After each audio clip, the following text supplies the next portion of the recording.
What's it going to be like when our King Jesus returns? And how do we ensure that we'll be able to reign with Him when He does? That and much more is what we're going to talk about on today's episode of Grace in Focus. Hi, I'm Lucas Kitchen with the Grace Evangelical Society, and I'm so excited that you've decided to join us because we are smack dab in the middle of a great series called Hebrews, Partners with Christ. This title is borrowed from a brand new book called Hebrews, Partners with Christ by Kenneth W. Yates. And we are so thankful to have Dr. Kenneth Yates in the studio with us for the duration of this series. So let's go right to our discussion with Dr. Bob Wilkin, Shawn Lazar, and Dr. Kenneth Yates. Here's Grace in Focus. Well, thanks for tuning in to Grace in Focus. My name is Shawn. Hi, I'm Bob. And in the studio today is Dr. Ken Yates. Great to be with you again. And we are going through the book of Hebrews based on Ken's commentary on Hebrews called Hebrews Partners with Christ. It's available right now at our website, also through Amazon.com. It's a great commentary that's going to open up to you this crucial book of the Bible, all about the importance of living the Christian life, persevering in the Christian life, so that we can rule with Christ in the world to come. And in the last episode, we were discussing some themes in this book, and one of the most important themes is this idea of inheritance and being an heir, which is not a heaven or hell issue. It's a what issue? It's a reward issue, that Jesus is going to inherit the world to come. It all belongs to Him.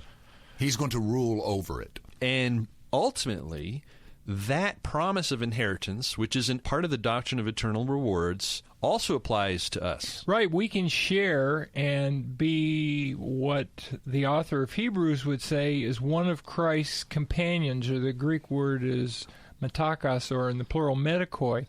We can be His partners. In fact, isn't that the subtitle of your book, Ken? It is. Absolutely, Partners with Christ. And I think that's a theme that many Christians don't have a firm grasp on. Either they're not aware of the idea of rewards, and even if they are, sometimes people say, well, that's not important to me. But the book of Hebrews is a exhortation to desire to be one of Christ's partners, fellow heirs in the world to come. If this is not a motivation for you, if this is something that is not important to you, God wants it to be important for you, because this is part of His eternal plan for believers. Absolutely. I like to think of it this way. In Genesis chapter 1, starting at verse 26, God creates man and woman, and what does He have them do almost immediately? He creates dominion, rule. They're supposed to rule over creation. That was God's original plan, for man to rule. You know, we think about salvation as just getting out of hell, get out of jail free card. No, God's original plan was for humanity to rule over creation, and that plan obviously failed terribly with Adam and Eve's fall. But Christ comes back as the second Adam, who is, as we read in the opening verses, He is the heir of all things. Christ is going to rule over all of creation. That's exactly right. And if He is going to rule and we rule with Him, then we are like Him to that degree, if that is what we were created for. And the author of Hebrews is going to make a big point in chapter 2 that in Christ, men and women are able to fulfill what they were created for. And so this is what we were created for. You're absolutely right, Shawn, to reign over the works of God's hands. Well, this is just, I'm really excited about this. So we're still in chapter 1, and we're going to start with verse 5. For to which of the angels did He ever say, "You are my son, today I have begotten you"? And again, "I will be to him a father, and he shall be to me a son." But when He again brings the firstborn into the world, He says, "Let all the angels of God worship Him." All right, so these are quotes from the Old Testament. Why is he quoted? What does this mean? What's the purpose here? Well, I think there's a couple things that are going on here. First of all, this is a clear indication that he is writing to people who are familiar with the Old Testament, and he's quoting the Old Testament. Mm-hmm. So this lends support to the idea that he's writing to Jewish Christians. And again, at least with some brands of Judaism, they put a high emphasis on angels, and the author is showing that Christ is greater than the angels, and the angels will not rule the world to come. Christ will. And the other idea here is the prologue ended with Jesus inheriting a name which is greater than the name any angel had, and that is the name of Son. And in the Old Testament verses that the author is quoting, the Son is the king. And the simple point is that Christ is going to be the king of God's kingdom that is coming. Traditionally, in Roman Catholic theology and Reformation theology, when they would read this, "You are my son, today I have begotten you," they thought in terms of God and Jesus sharing the same substance. And so Jesus is God by nature. But that probably is imposing, although we believe that, this is probably not the verse to use to defend Jesus' deity per se. This is more of an enthronement psalm, isn't it? This is a statement of Jesus' kingly status. Absolutely. One of these quotes come from Psalm 2. And in Psalm 2, that's exactly what happens. The king is taking the throne. And obviously, this psalm is pointing ultimately to Jesus Christ. He is going to be the king that all the Old Testament Jewish kings pointed to, and that's the point that the author is making. And so the king had a special relationship with God, so that God would say, "I'm his father." Absolutely. The king in the Old Testament that took the throne was, in a sense, God's son, God's representative on earth.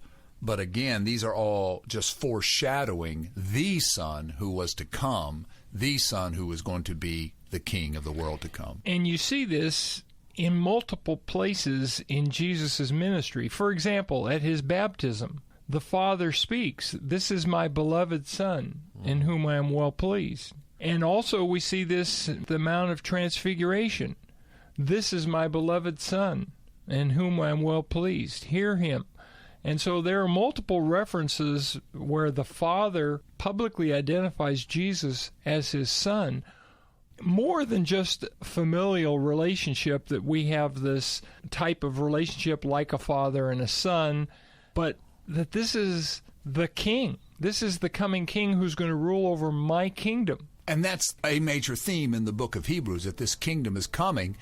And when the king comes, he's going to reward those who have been faithful to him, who've persevered and suffered with him. And that is what the author of Hebrews is exhorting the readers to do. In verse 6, he uses an interesting term for Jesus. He says, "But when he again brings the firstborn into the world." Now, firstborn, that has a very specific meaning and importance in the Mosaic law and in ancient culture, right? Yes, the firstborn was going to be the ruler of the family over the other sons. The firstborn had this idea of authority and rulership, and that fits with the context of Hebrews perfectly, especially once we see that the book is talking about rewards and ruling in the world to come as well. Now, some people who've met Jehovah's Witnesses, for example, sometimes they'll use this verse to show that Jesus was created, that Jesus is just a creature. He's the firstborn. But they're missing the use. He's using firstborn in the sense of showing what Jesus inherits. He's not saying anything about Jesus's how he came into existence here. That's right. Authority, inheritance, ruling, that is what this idea of firstborn carries. Well, I love this other quote in verse 6. He says, "Let all the angels of God worship him." Wow, what does that mean? Well, it certainly fits the original readers if they were going to go back to a religious system in Judaism which emphasized angels, especially if they thought that angels were going to be the ones who would rule the world to come. The author of Hebrews quotes from their own scriptures, the Old Testament, to show that the Old Testament said that the angels will not rule the world, but they will worship the one who will. Well, verse 7 says, let's continue here. Verse 7 says, "And of the angels, he says, who makes his angels spirits and his ministers a flame of fire? But to the Son, he says, your throne, O God, is forever and ever. A scepter of righteousness is the scepter of your kingdom. You have loved righteousness and hated lawlessness. Therefore God, your God, has anointed you with the oil of gladness more than your companions."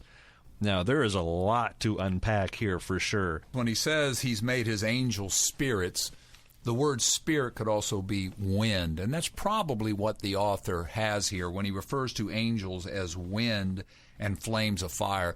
Both fire and wind are part of creation, and the author is saying that angels are part of creation, and therefore Jesus, who created everything, is their creator. And so he's talking once again about the greatness of Christ over the angels. They are part of creation, whereas Christ is the creator of these things. Now, this in verse 8 just stuns me, to anyone who doesn't have a high view of Jesus.